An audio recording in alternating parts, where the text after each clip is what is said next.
Good morning, everybody. Welcome to Rhyme of the Times for the week ending 24th of August 2024.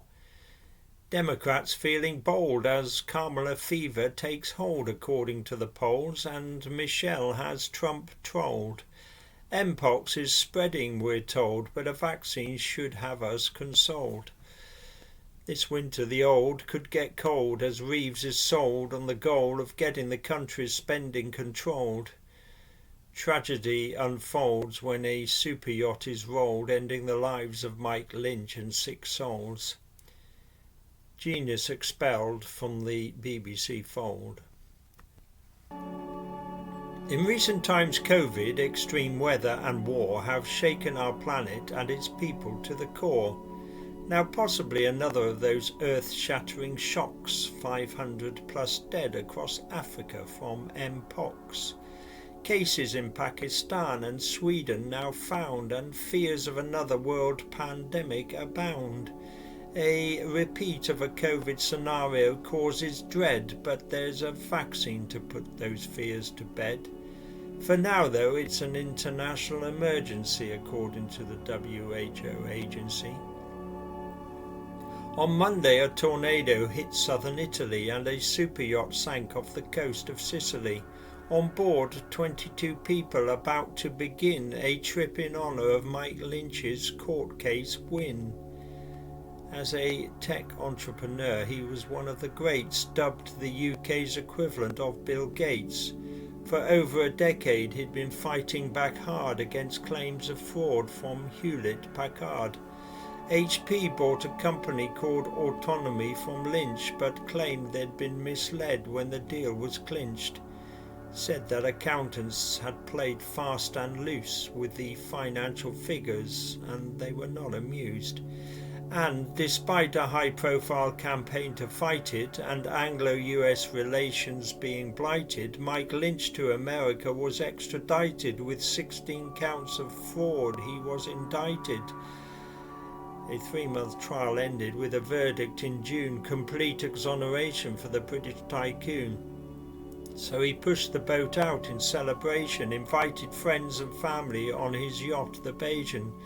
Most escaped in a life raft when the boat went down. Mike and daughter Hannah were amongst 7 who drowned. Stephen Chamberlain, his co-defendant and good friend, 2 days before the yacht sank, had also met his end. He was knocked down by a car while out on a run, and soon conspiracy theories had begun. Italy is now treating these deaths in their waters as 7 cases of potential manslaughter. When the BBC said they'd sacked Jenas, we thought it must be heinous, like flashing his penis, because when allegations about Hugh Edwards surfaced, the BBC news anchor stayed with the service. He was suspended from his high-profile role, but for 8 months stayed on the corporation's payroll. Jermaine apologised with no blame, no excuse, and his offences seem much less serious than Hugh's. Inappropriate behaviour doesn't seem to compare with Hugh and the child abuse pictures he shared.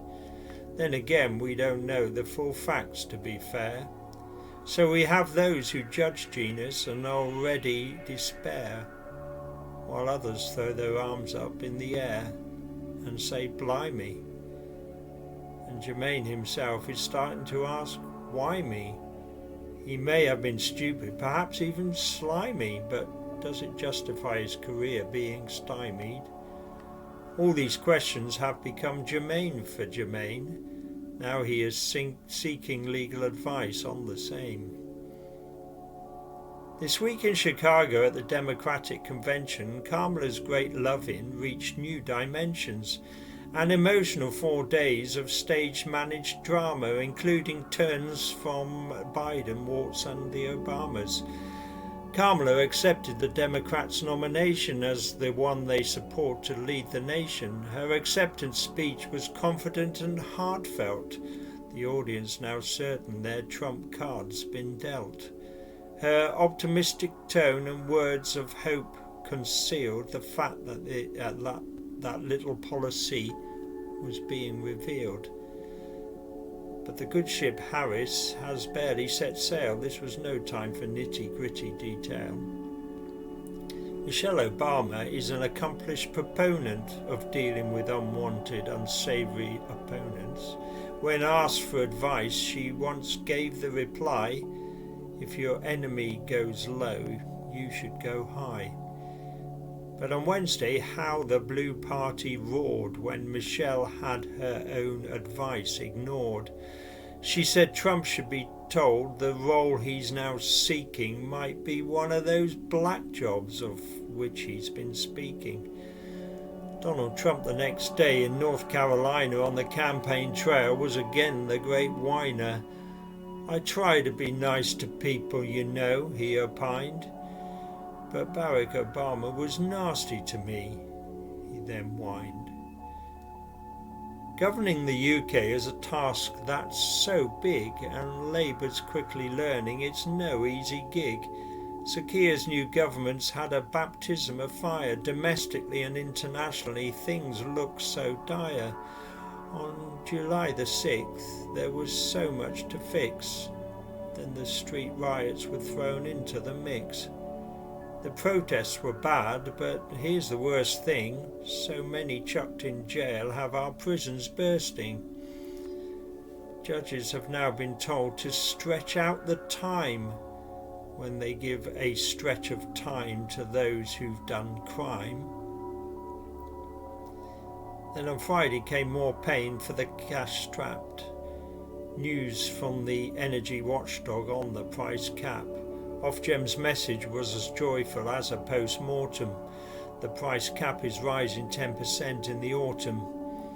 Bad news for many souls, especially the old who are on pension credit and were recently told winter fuel payments would stop, leaving them in the cold, so that government costs can be controlled.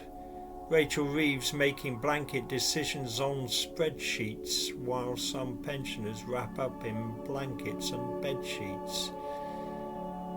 Labour now tough on benefits, tough on crime, even tough on immigration. This week there were signs. These really are the strangest of times.